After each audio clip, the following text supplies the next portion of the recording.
Vous vous êtes déjà retrouvé attaché sur une chaise de dentiste, torturé par un Allemand fou qui vous bombardait de questions incompréhensibles? Non? Eh bien tant mieux pour vous, parce que c'est précisément ce qui est arrivé à Dustin Hoffman dans l'un des moments les plus traumatisants de sa carrière. Dans cette vidéo, on va parler de ce film Marathon Man, un thriller particulièrement connu pour cette scène d'interrogatoire où une simple question se transforme en une torture psychologique. Is it safe? Is it safe? Is it safe? On va revenir sur l'origine de cette réplique, sur ce qu'elle veut dire réellement et sur le double sens qu'elle a généré. Is it safe? Et vous allez voir, ce sera aussi l'occasion de parler de la rencontre explosive entre deux géants du cinéma, à savoir Dustin Hoffman, jeune acteur en pleine ascension, face à Laurence Olivier, icône de l'âge d'or hollywoodien. Deux générations, deux visions du métier d'acteur réunies dans cette scène. Is it safe? Oui, c'est sans danger. Alors installez-vous bien, faites chauffer le café, pensez à vous abonner à la chaîne pour soutenir mon travail, et maintenant que c'est fait, comme le veut la tradition, un peu de contexte. Marathon Man, c'est un film sorti en 1976 et réalisé par John Schlesinger, un réalisateur britannique qui s'était déjà imposé à Hollywood quelques années plus tôt, avec Macadam Cowboy, pour lequel il avait décroché l'Oscar du meilleur film en 1970, Midnight Cowboy. et dans lequel brillait déjà un certain Dustin Hoffman. I'm Joe Buck from Texas. Enrico Rizzo. Avec Marathon Man, Schlesinger opère un virage radical en s'aventurant sur le terrain du thriller paranoïaque, un genre très en vogue à l'époque. Et pour ça, il s'appuie sur le roman éponyme de William Goldman, publié 2 ans plus tôt et qui avait été un énorme succès. Et alors petit rappel pour ceux qui ne le connaîtraient pas, William Goldman, c'est un écrivain et un scénariste aguerri, puisqu'il avait lui aussi remporté un Oscar en 1970 pour son travail sur le scénario de Butch Cassidy et le Kid. Un trophée remis par James Earl Jones en personne avec sa grosse voix de Dark Vador, et ça c'est la classe. Story and screenplay by William Goldman. Alors Marathon Man, de quoi ça parle? C'est l'histoire de Thomas Babington Levy, mais que tout le monde appelle Babe, un personnage interprété par Dustin Hoffman qui se révèle être un étudiant en histoire solitaire et hanté par le décès de son père, victime du maccarthisme. Et du coup, pour canaliser sa douleur, il a rien trouvé de mieux que de s'entraîner chaque jour à la course avec pour objectif un marathon. Mais tout bascule dans sa vie le jour où Babe est témoin d'un accident de voiture, puisque l'homme tué au volant de sa Mercedes n'est autre que le frère de Christian Zell, interprété par Laurence Olivier, un ancien criminel de guerre allemand, réfugié en Amérique du Sud et qui du coup va vouloir revenir aux États-Unis pour mettre la main sur un trésor de diamants volé à des familles juives pendant la Seconde Guerre mondiale et qui dort depuis plusieurs années dans un coffre-fort. Ce que Babe prend d'abord pour un simple fait divers s'avère donc le point de départ d'une vaste conspiration qui s'étend sur 3 continents. Parce que oui, l'histoire, elle s'arrête pas là. Il va découvrir que son propre frère est lié à toute cette histoire puisqu'il se révèle être un agent secret du gouvernement américain et même sa copine n'est pas celle qu'elle prétend être. Pris dans un engrenage qui le dépasse, Babe voit tous ses repères s'effondrer. Traqué par une organisation d'anciens criminels de guerre, il n'a bientôt plus qu'une seule option, fuir. D'où le titre Marathon Man, mais vous allez voir que la fuite, elle ne suffit pas. Capturé par les hommes de Christian Zell, il finit par se retrouver ligoté sur une chaise et est sommé de répondre à une question dont il ne comprend ni le sens ni l'enjeu au sujet d'un trésor dont il ignore tout. Is it safe? Et on en arrive à cette fameuse scène dont il est question, la scène de l'interrogatoire. Mais alors, qu'est-ce qu'elle a de si particulier cette scène? Eh bah déjà d'un point de vue mise en scène, elle transcrit une sobriété dérangeante. On découvre un environnement presque vide, baigné d'une lumière blanche assez inquiétante. Puis Laurence Olivier entre dans la pièce, impassible. Aucune menace n'est prononcée jusqu'au moment où il pose cette question d'un ton qui se veut presque rassurant. Is it safe? Face à l'incrédulité de Babe, Christian Zell répète la question inlassablement avant de sortir des instruments qui n'augurent rien de bon. Les cliquetis métalliques, les silences pesants, les respirations haletantes, tout accentue l'oppression. Is it safe? Babe, qui est toujours dans le flou, tente désespérément de deviner ce qu'on attend de lui. Du coup, il tâtonne, il répond au hasard, comme si une bonne réponse pouvait mettre fin au supplice, mais il n'y en a pas. S'ensuit alors une séquence qui a dû en traumatiser plus d'un.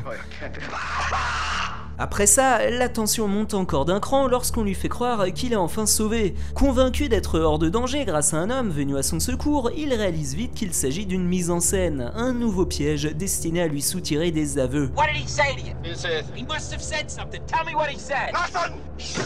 Un bref moment de répit donc, puisqu'il est rapidement ramené dans la salle d'interrogatoire. On lui perce alors l'incisive à coups de perceuse sans anesthésie, les hurlements se mêlent au bruit strident des instruments, tandis qu'un gros plan sur le regard glacial de son bourreau remonte lentement vers la lumière, comme si la scène était vécue à travers les yeux de la victime. Tout dans cette scène repose sur un subtil jeu de contraste, entre calme et cruauté, langage et douleur, ordre apparent et violence sourde. Et c'est justement cette tension permanente qui en fait l'un des moments les plus marquants du film. Is it safe? Please stop. Maintenant, on va parler plus précisément de la réplique, qui est d'ailleurs directement tirée du bouquin. Parce que vous allez voir, selon la version du film que vous regardez, le sens change un petit peu. Dans la version originale, le mot safe possède un double sens. Is it safe? C'est à la fois une expression qui peut vouloir dire sans danger, mais c'est aussi un mot qui est utilisé pour désigner un objet mis en lieu sûr. Ici en l'occurrence, Christian Zell fait référence à son trésor et demande s'il est en sécurité. Mais Babe, contrairement au spectateur, il ne perçoit pas ce double sens, et c'est ce décalage justement qui installe un trouble aussi subtil que dérangeant. Tell me what to get first. Et alors maintenant, écoutez bien comment la réplique a été traduite en français. C'est sans danger. En la formulant ainsi, on perd un peu l'ambiguïté de la version originale, au point que la scène frôle l'absurde. Qu'est-ce qui est sans danger? Et pourtant, paradoxalement, cette erreur de traduction s'avère tout aussi efficace, puisqu'elle nous plonge, nous aussi, dans la même incompréhension que Babe. Dites-moi d'abord ce que le sujet représente. Voilà pour cette réplique en elle-même, mais alors maintenant on va s'intéresser aux acteurs de cette scène. Parce que vous allez voir, leur interaction a donné naissance à une anecdote très célèbre qui ajoute une nouvelle dimension à cette fameuse réplique. Je vous raconte. Lors du tournage de Marathon Man, Dustin Hoffman a choisi de s'immerger complètement dans son personnage, tant sur le plan physique que émotionnel, fidèle à la méthode Actor Studio dont il est issu. Et donc, pour mieux incarner l'épuisement de son personnage dans cette scène de l'interrogatoire, on raconte qu'il aurait passé 3 jours et 3 nuits sans dormir, sans se laver ni se changer. Une démarche extrême pour qu'on puisse ressentir profondément la détresse qu'il devait interpréter à l'écran. Et là on peut se dire que pourquoi pas, hein, ça peut marcher, sauf qu'il avait en face de lui Laurence Olivier, et à Laurence Olivier on la lui fait pas. Malgré son grand âge, il restait une figure respectée de l'âge d'or hollywoodien qui observait la méthode de Dustin Hoffman avec une certaine distance, voire une légère ironie. Épuisé, Dustin Hoffman aurait alors laissé éclater sa frustration, ce à quoi Laurence Olivier lui aurait rétorqué avec flegme « Mon petit, et si vous vous contentiez de jouer ?» Une histoire très connue qui a fait le bonheur des journalistes et des commentateurs pendant des années, comme ici sur un plateau de télévision américain. Olivier steps back and looks at him and says, "My dear boy, why don't you try acting? It's so much easier." Pourtant, vous allez voir, il existe plusieurs versions de cette histoire. Dustin Hoffman a lui-même révélé que cette version avait été un petit peu exagérée par les médias. It's a very good example of the press, because I'm the one who told the story. I remember I told it to Time magazine and they totally, distorted it. I was in the middle of a marriage breakup. It was very painful, and I was supposed to have been awake 3-4 days. And I'm thinking, well, let me see if I can do this. I won't sleep, and it was an excuse to go to Studio 54. Right. When I got back to LA and told him, he understood the subtext of it. I was like, that I was doing it for the work, Mm-hmm. And then he says, "My dear boy, why don't you try acting?" And I told that as part of the story at the time, but it makes a better story. Selon lui, les médias ont délibérément exagéré l'histoire, ce qui explique pourquoi il existe autant de versions. D'ailleurs, même le réalisateur John Schlesinger a sa propre version des faits. Olivier had very carefully practiced saying, "Is it safe?" umpteen different ways, and Hoffman needed other means to look out of it. So he sat in his chair and he was every time Olivier came near him, the pupils nothing came out of the eyes. And when I saw the rushes, I knew that we had to reshoot all his close-ups. And Olivier then said to me, I said, Larry, I'm sorry, we've got to reshoot his stuff. And he said, oh, why doesn't he just act? Alors, qui dit vrai, on le saura sans doute jamais. Mais au fond, c'est pas ce qui compte le plus. Ce que cette anecdote révèle, au-delà du folklore hollywoodien, c'est le fossé toujours bien présent entre deux visions du métier d'acteur. D'un côté, il y a Laurence Olivier, monument du théâtre classique, fort de près de 50 ans de carrière, et pour qui le jeu repose sur une approche rigoureuse. L'acteur étant avant tout un artisan qui s'appuie sur son savoir-faire et non pas sur ses états d'âme. En somme, il ne doit pas jouer avec ses nerfs, mais avec sa technique. Et de l'autre, on a Dustin Hoffman, qui adopte un jeu plus naturel, plus émotionnel. Il défend l'idée que l'acteur doit puiser dans sa mémoire affective et ses émotions pour créer son personnage. Le rôle n'est pas une composition extérieure, mais une prolongation de soi. Et cette confrontation entre deux écoles enrichit considérablement cette scène. La précision méthodique de l'un se heurte à l'abandon nerveux de l'autre, créant un choc palpable à l'écran et illustrant un débat bien plus vaste. Parce que oui, ce débat sur le jeu d'acteur, il est toujours d'actualité. La méthode de l'acteur studio a influencé et continue d'influencer des générations entières. De Marlon Brando à Al Pacino, en passant par Robert De Niro, Jared Leto ou Daniel Day-Lewis, tous ces acteurs revendiquent un jeu habité, intense et parfois extrême. On peut donc facilement imaginer que la plupart des acteurs auraient été du côté de Dustin Hoffman face à Laurence Olivier. And without any disrespect either to Olivier or Joan Plowright, but I think it says more about what Olivier failed to understand about the process of certainly film acting, if you can divide the two.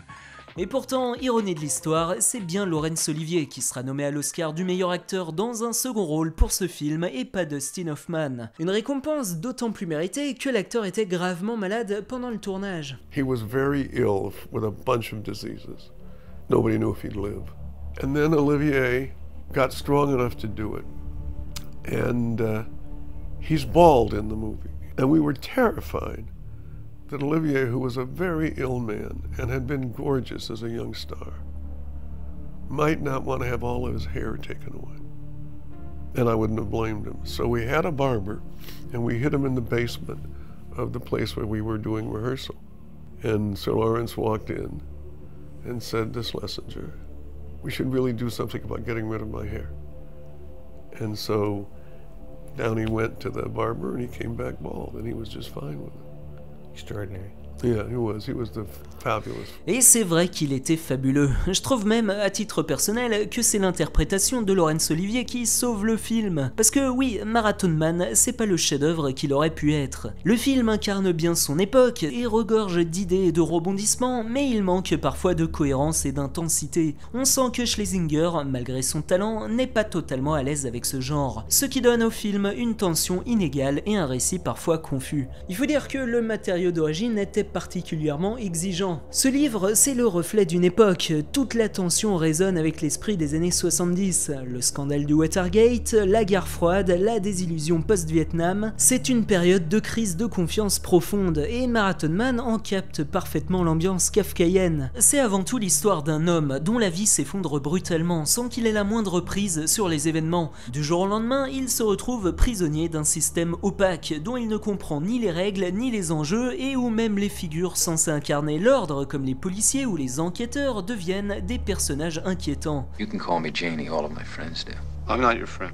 Adapter un tel scénario demande donc une forme de radicalité malsaine. Là où un William Friedkin ou un Roman Polanski auraient certainement plongé sans retenue dans cette atmosphère oppressante, Schlesinger semble parfois rester en surface, comme s'il retenait ses coups. Et pourtant, malgré cette retenue, le film parvient quand même par moments à toucher juste, notamment lorsqu'il aborde la question du traumatisme lié à la Seconde Guerre mondiale. Un thème central du roman de William Goldman. Le personnage de Christian Zell s'inspire directement de Joseph Mengele, un médecin SS responsable des pires expérimentations humaines dans les camps et surnommé l'ange de la mort avant de disparaître en Amérique latine. Those two guys that just wasted work for a man named Christian Zell. Does that name mean anything to you? No.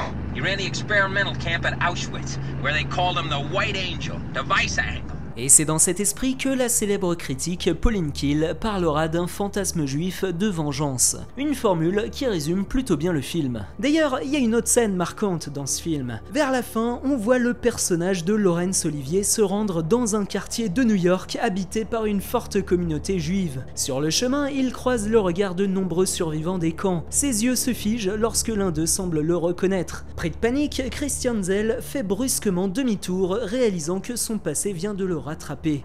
Zell! Zell! Der Basse Engel ist hier! Oh my God! Stop him! Stop him!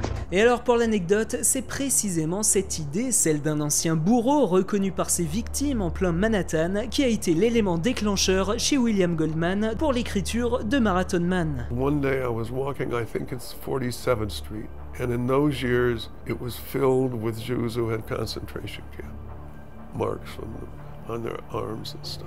And I remember walking on this street and thinking, Jesus Christ, what if the world's most wanted Nazi was walking on this street? Suddenly the rest of it happened. Cette idée a en tout cas offert à Laurence Olivier l'un des contre-emplois les plus marquants de sa carrière. Et ces quelques mots qu'il prononce dans cette scène de l'interrogatoire sont restés gravés dans l'histoire du cinéma, au point de figurer au classement des répliques les plus célèbres établies par l'American Film Institute. Is it safe is one of the great lines to me. Yeah, that worked. Quant à savoir si Marathon Man a affecté la relation entre Laurence Olivier et Dustin Hoffman, rassurez-vous, ce n'est pas le cas. Les deux sont restés liés par un profond respect mutuel. En témoigne ce discours émouvant que Dustin Hoffman a prononcé en 1983 pour remettre à Laurence Olivier le prix Cecil B. 2000 qui récompensait l'ensemble de sa carrière. Avec beaucoup de sincérité et une pointe d'humilité, il a exprimé toute son admiration pour l'acteur, mais aussi pour l'homme, qu'il considère comme un véritable modèle. He is the entertainer of our time. He is up there just like the rest of us, trying to get a few laughs. He's just doing it with a little more talent, a little more tenacity, a little more audacity, a little more humanity, a little more intelligence, a little more courage. How lucky we are to be with this man who calls me dear boy, who is younger than anyone in this room. Welcome, sir.